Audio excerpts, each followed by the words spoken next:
قرآن مجید نے ارشاد فرمایا الا بذکراللہ تطمئن القلوب، فرمایا خبردار ہو جاؤ، اللہ کے ذکر میں ہی دلوں کا اطمینان ہے،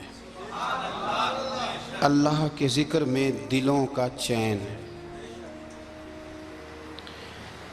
لوگ بہت سارا مال، بہت ساری دولت، بہت ساری عقل اور بہت سارا شعور ہونے کے باوجود بے سکون ہیں۔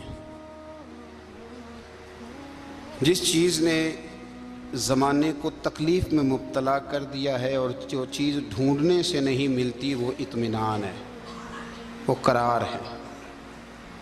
لوگ بھیک مانگتے ہیں، منت کرتے ہیں، دہائی دیتے ہیں کہ کہیں سے سکون کی دولت مل جائے، لیکن وہ میسر نہیں آ رہی۔ بڑے بڑے لوگ ہیں، اور میں عرض کر چکا ہوں کہ مالدار بھی ہیں اور عقل مند بھی ہیں، باشعور ہیں، پڑھے لکھے ہیں، پر قلبی سکون، راحت، اطمینان، چین انہیں میسر نہیں آ رہا۔ راتیں جاگ کر گزر جاتی ہیں، دن آزمائش میں بیت جاتا ہے۔ وہ کبھی اس کے لیے ٹھنڈے علاقوں کا سفر کرتے ہیں، کبھی دوستوں کی مجلسوں میں جا کر کے بیٹھتے ہیں، کبھی گھر سے دور اکیلے میں تنہائی میں وقت گزارنے کی کوشش کرتے ہیں، لیکن دولت سکون ناپید ہوتی ہے، میسر نہیں آتی۔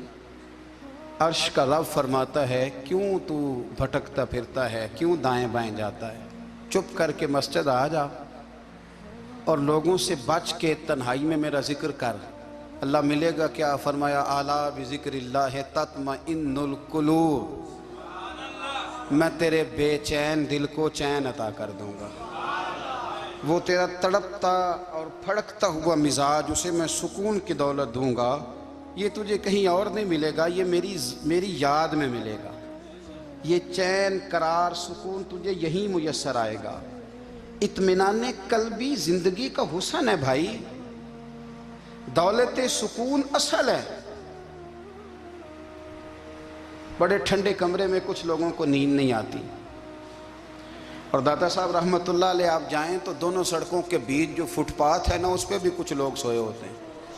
ادھر سے بھی گاڑیاں گزرتی ہیں، ادھر سے بھی گاڑیاں گزرتی ہیں، لیکن بس نیند ہے نا، اللہ کا فضل ہے، اس نے دے دی ہے، آنے والوں کو آ گئی ہے۔ اطمینان قلبی، میرا معاشرہ بے سکون ہے، بے قرار ہے۔ مجھے کچھ لوگ کہتے ہیں جی میں آج کل بڑا بور ہو رہا ہوں، تو میں کہتا ہوں یار ہمیں تو ٹائم ہی نہیں ملا آج تک بور ہونے کا، نہیں وقت ہی نہیں اتنا میسر آیا، کون سا ٹائم نکالے جس میں بندہ بور ہو؟ وہ تو ہے کہ انسان کچھ فارغ ہو، کہیں اس کے پاس گنجائش ہو تو بور بھی ہو لے۔ کیسے بور ہو لیتے ہو؟ یہ کیا ہوتا ہے بور ہونا؟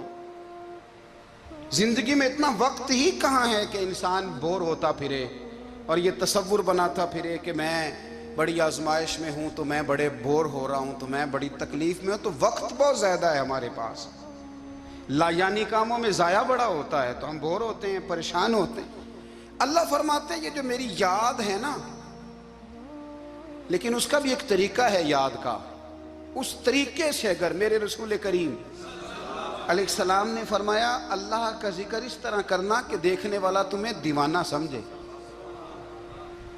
لوگ سمجھیں کہ کوئی مجنون ہے، کوئی جنونی ہے، کوئی پاگل ہے۔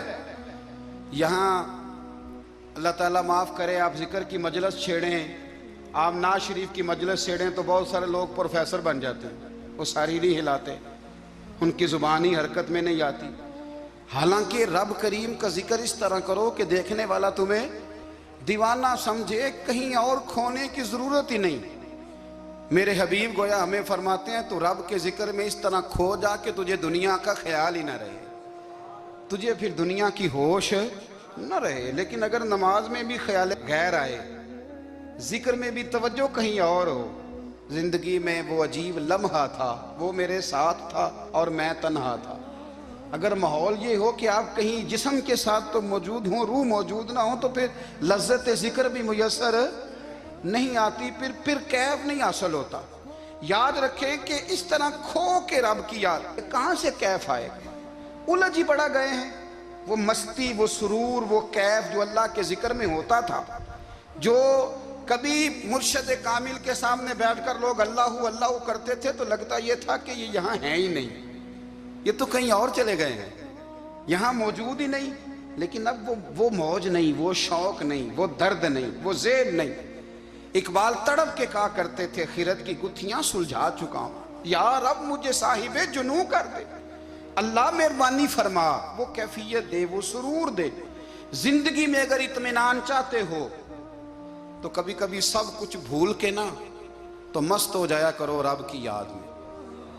کبھی کبھی چھوڑ دیں دنیا، چھوڑیں یار موبائل، کسی وقت کرے اس کو بند، چھوڑے اس بات کا خیال کہ فلانے نے سلوٹ کیا ہے کہ نہیں کی، چھوڑے۔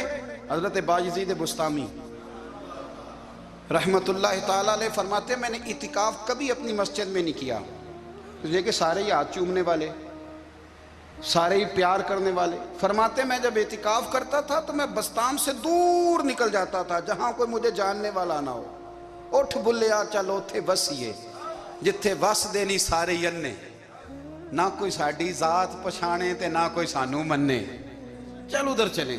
اٹھ بلیا چلو تھے وسیے جتھے وس دینی سارے ہی اننے، نہ کوئی ساڈی ذات پچھانے تے نہ کوئی سانو۔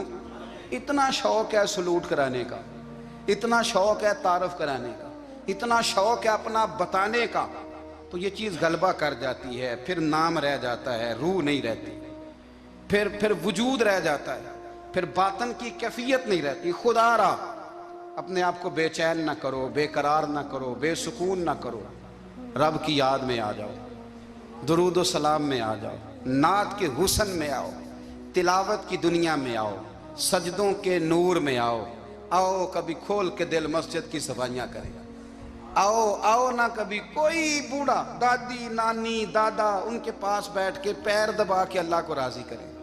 یہ کیف والی جگہ ہیں، یہ سرور والی جگہ۔ اتنی بے چین ہماری زندگی ہے، بے قرار ہے، تڑپتے ہوئے لوگ، لڑتے ہوئے لوگ، ایسے لگتا ہے اب یہ ایک دوسرے کا گریبان تھام لیں گے، بے قرار بے چین۔ کسی کو انتظار کا کہا جائے نا کہ 10-20 منٹ کسی کا انتظار کرو تو بعض لوگ مجھے ایسے لگتا ہے جیسے یہ ان کا کلیجہ پھٹ جائے گا، ڈاکٹر کے انتظار میں بیٹھے ہیں تو بڑے پریشان ہیں۔ کسی کو ملنے گئے ہیں کو آدھا گھنٹہ بیٹھنا پڑ گیا تو بڑی دقت میں ہیں۔ اپنے آپ کو سکون دیں۔ آپ یقین کریں بڑا مزہ آتا ہے کبھی کسی کا انتظار کرنا پڑے تو 2-4 تسبیح درود شریف پڑھی جاتی ہے، یعنی ذوق بن جاتا ہے کہ چلو اللہ نے موقع دیا ہے کوئی سرکار کو یاد کر لیں، تنہائی مل گئی۔ ہمارا مزاج جس سختی کا شکار ہے وہ سختی آہستہ آہستہ ہمیں زیادہ آزمائش میں ڈال گئی۔ تو میرے بھائی زندگی میں اطمینان حسن ہے، اور وہ سب سے زیادہ اللہ کی یاد میں ملتا ہے، وہ سب سے زیادہ رب کریم کے ذکر میں، سب سے زیادہ جو چاہتا ہے نا دل ٹھنڈا رہے، زبان میٹھی رہے، وہ مدینے والے محبوب پہ درود و سلام پڑھا کرے، وہ حضور پہ درود و سلام پڑھا کرے، زبان میٹھی رہے گی۔ میرا ذاتی تجربہ ہے کہ جو آدمی اپنے اخلاق سنوارنا چاہے وہ حضور پہ درود شریف پڑھے، جو اپنے اخلاق سنوارنا چاہے، طبیعت کو ٹھنڈا رکھنا چاہے وہ درود شریف پڑھے، اس کا دل سکون میں آئے گا۔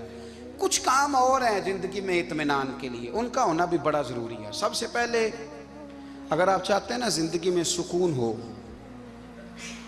تو حقیقتوں کا سامنا کرنا سیکھیں،